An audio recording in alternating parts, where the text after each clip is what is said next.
La première fois que j'ai pris le bus toute seule, j'ai traversé la ville par le quai du Fossé, qui ne s'appelait pas encore l'avenue Kennedy. Et j'étais fière de me déplacer seule comme une grande. Comme tous ces enfants qui grimpent dans le bus avec leur gros cartable pour aller à l'école. Ils sont joyeux et pleins d'énergie, un peu impertinents et bruyants. Bonjour, c'est moi. Très bruyants. Bon, d'accord, assez bruyants. Remarquez, pour savoir ce que ça veut dire très bruyant, il faut avoir pris un bus en Italie. Il faut bien qu'ils apprennent le monde et la place qu'on peut y tenir. Ça ne se fait pas en un jour.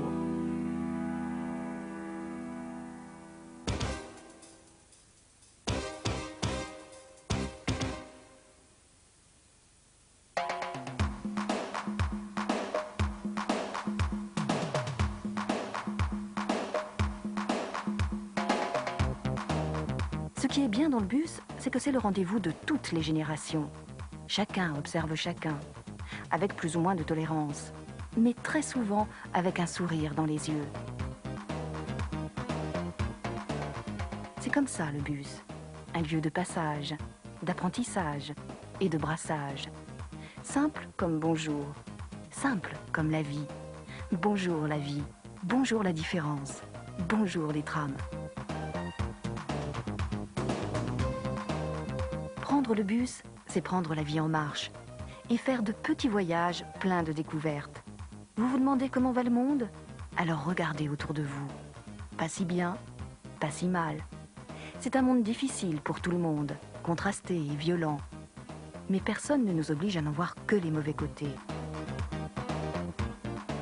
Dans le bus, je me sens chez moi, bien mieux que si j'étais en voiture. Pas de stress lié à la peur d'arriver en retard. Pas de stress lié aux accidents ou aux pannes. Pas de stress lié aux problèmes de parking. Il n'y a que ceux qui ne voyagent pas en commun qui disent ce genre de trucs idiots comme « Quel courage vous avez! Vous n'avez pas peur qu'on vous tire dessus? Moi, je ne pourrais pas vivre sans voiture. » Parlons-en de la voiture. Ceux qui disent ce genre de choses sont toujours entre deux constats à l'amiable et entre deux PV. Moi, dans mes petits voyages quotidiens, au moins, j'ai le temps de penser, de regarder autour de moi, de lire ou d'écouter de la musique. Un sentiment de liberté qui coûte bien moins cher qu'une voiture. Et puis, il y a le contact. On se dit bonjour, on voit du monde, on reconnaît les conducteurs. Et à leur façon de saluer, on a l'impression qu'ils vous reconnaissent aussi. Il y a à peu près 280 chauffeurs. J'aime bien le contact client, c'est bien. C'est pour ça que je fais ce métier, quoi. On se raconte certaines petites choses. On sait tout, plus ou moins. Ça rigole, ça pleure. Bien sûr, on connaît les clients. Le costume, ça plaît aux femmes. Il y a du beau monde. Hein. Souvent, on chouchoute le client. Hein. Ouais, c'est bien, sympa. Moi, je suis désolé. Ouais. Chez mon bus. Hein. Bonne soirée.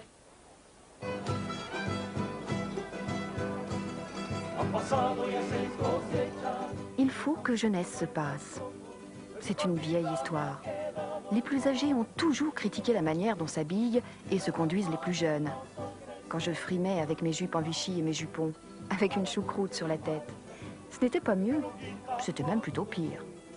Il y avait déjà des blousons de cuir et déjà plein de gens pour dire que la jeunesse était perdue.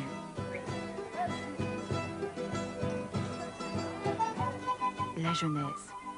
Ça se manifeste toujours contre le monde. Pourquoi est-ce que ça serait différent aujourd'hui? Peut-être que le manque d'avenir qui assombrit la société tout entière, et pas seulement la jeunesse, rend juste les choses un peu plus aiguës. On est pris dans les difficultés de la vie, et on oublie un peu de transmettre l'éducation que l'on a reçue.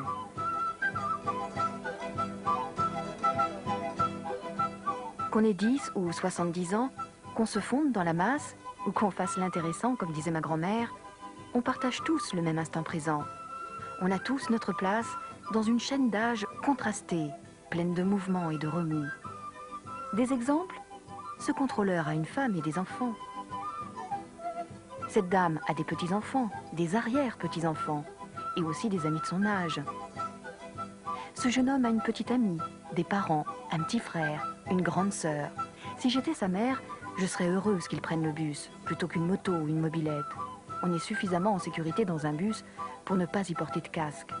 L'insécurité, c'est plutôt un sentiment qu'une réalité quotidienne. On ne peut nier que la réalité est importante, la délinquance est importante à Mulhouse. Cependant, dans les trams, elle est plutôt moins nombreuse qu'ailleurs, mais elle prend une acuité particulière du fait de la proximité entre les victimes et les auteurs. D'autre part, passent pour de la délinquance et de l'insécurité des phénomènes qui ne sont que du chahut ou de l'incivisme et qui ne sont dus qu'à la fougue de la jeunesse. On a mis entre les trams et la police, depuis un certain temps, des procédures qui permettent de prévoir la délinquance et de la réprimer avec efficacité. La répression, c'est, à titre d'exemple, le fait qui s'est produit en début de semaine, lundi, un vol avec violence a eu lieu dans le centre-ville, boulevard de l'Europe. L'auteur a pris le bus d'une ligne qu'un témoin nous a désignée. Avec la salle de commandement des trams, nous avons pu entrer en contact avec le chauffeur de ce bus, lui demander de ralentir, jusqu'à ce qu'une patrouille se poste à un arrêt qu'on avait déterminé auparavant et qui nous a permis d'interpeller, en montant dans le bus, l'auteur de cette agression et de le déférer au parquet. Si ça servait à quelque chose de se barricader contre les changements de civilisation, depuis le temps, ça se saurait. Le monde change parce qu'il est vivant. Alors, est-ce que ça sert vraiment à quelque chose de rester figé comme dans une vieille photo en disant « de mon temps, c'était pas comme ça ».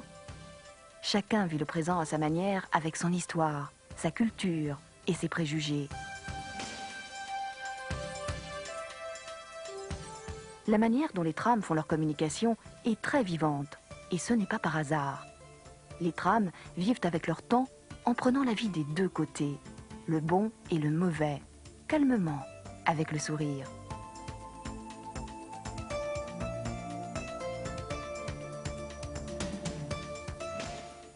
La sécurité sur le réseau de transport tram, je crois que c'est assez simple. C'est un droit pour nos clients. Parce que lorsqu'on achète un titre de transport, il me paraît tout à fait logique qu'on ait le droit d'être amené d'un point à un autre en toute sécurité. Je crois que c'est comme une voiture. Si on avait la certitude d'acheter une voiture et de tomber en panne au bout de 10 000 km, on n'aurait strictement aucune envie de l'acheter. Le problème de la sécurité dans les transports publics, c'est exactement le même problème.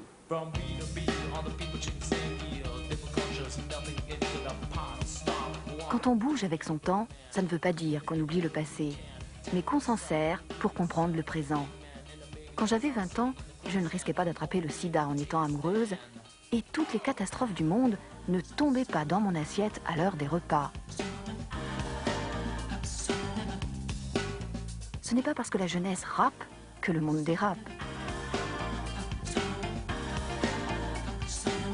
J'essaye de comprendre ceux qui ont 20 ans aujourd'hui. Et je croise les doigts pour ceux qui auront 20 ans. Bientôt, le temps passe si vite. Les médiateurs de Mulhouse, comme ces messieurs qui m'encadrent, sont des volontaires qui parcourent les rues et qui font remonter l'information, notamment les problèmes qui peuvent se poser au niveau de la population mulhousienne. Parmi eux, certains sont plus particulièrement volontaires pour monter dans les bus, assister les conducteurs, donner un coup de main aux contrôleurs parfois, et surtout entamer le dialogue et entrer en contact avec les enseignants également pour que tout se passe bien au niveau des transports de l'agglomération mulhousienne.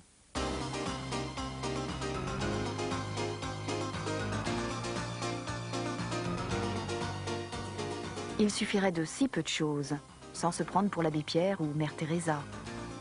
Un peu d'humanité en plus dans les contacts, un peu de douceur dans les frottements quotidiens.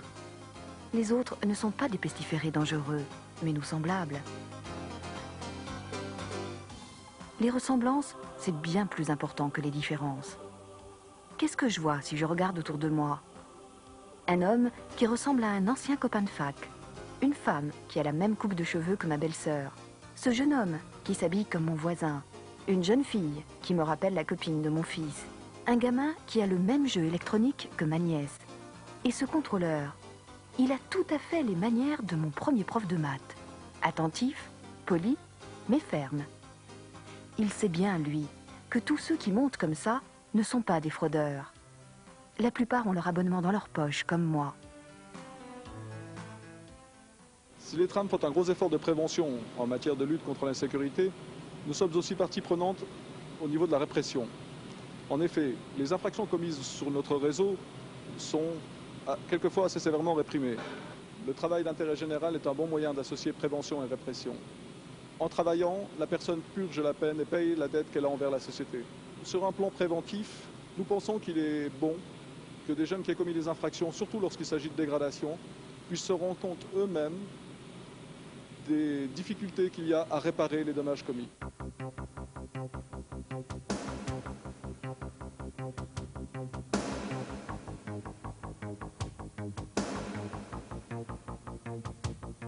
Un bus n'est pas une espèce de vaisseau rempli d'otages et conduit par un Indiana Jones totalement livré aux lois du hasard.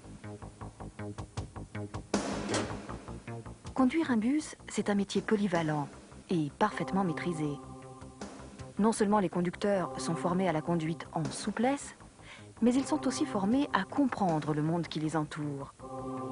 Ils ne sont pas tout seuls, mais impliqués dans un réseau très efficace d'assistance. Je sais que je peux leur faire confiance.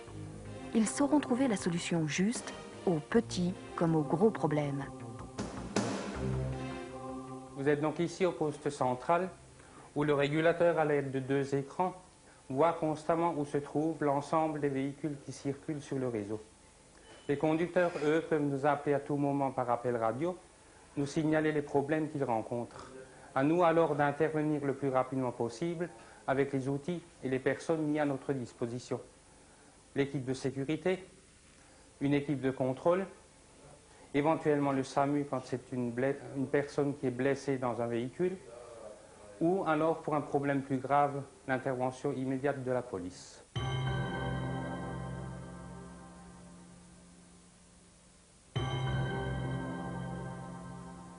Difficile de prendre ça pour une œuvre d'art. Même si ce n'est pas une excuse, les graffitis, ça existe depuis que le monde est monde.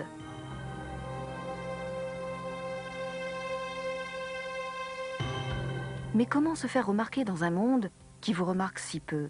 Bon, le vandalisme, c'est pas très intelligent, pas très propre, et en plus, ça empêche de lire les horaires.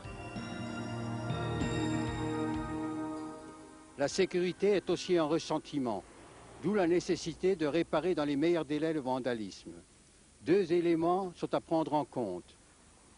Le choix des matériaux pour une meilleure résistance à ce vandalisme, la réparation immédiate pour dissuader les vandales. Allez, j'enlève mes lunettes noires. Il y a plein de choses positives. Les pannes, par exemple, elles sont très rares. Ça m'est arrivé 2 ou 3 fois en 30 ans. Et finalement, c'était assez amusant. On avait tous une bonne excuse pour arriver en retard au boulot. Vous qui êtes client, vous attendez de nous un bus sûr, propre et à l'heure. Pour ce faire, nous avons adhéré à une philosophie de qualité de la maintenance qui est reconnue par des normes européennes. En quelques mots, ça veut dire 18 procédures, laisser des traces de ce qu'on fait et surtout essayer de toujours faire mieux, de progresser dans le sens de la qualité. Nous avons établi une liste de pièces de sécurité qui sont traitées tout particulièrement au moment de la réparation et des achats. Pour les pneumatiques, nous contrôlons leur profondeur de sculpture et leur pression 1 fois par mois.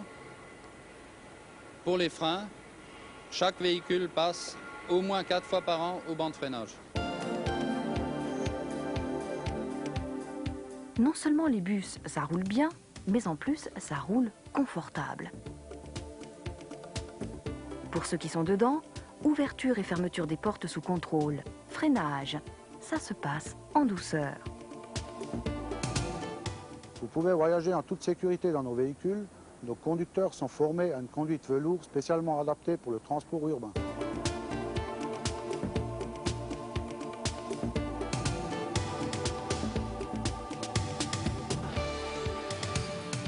Alors, faisons un petit effort et regardons les choses en face. Mulhouse, ça n'est pas Sarajevo. Vous attendez de nous que nous vous transportions en toute tranquillité à bord des bus, et vous avez raison. Pour nous, c'est un élément extrêmement important de notre qualité de service, et nous y consacrons de très importants moyens, comme vous avez pu le remarquer. Mais pour nous, vous n'êtes pas simplement des paquets qu'on transporte de point à un autre, vous êtes des citoyens. Si vous constatez quelques anomalies, agissez, faites-le remarquer, réagissez, et vous nous aiderez à ce que le transport soit le plus agréable possible pour tous.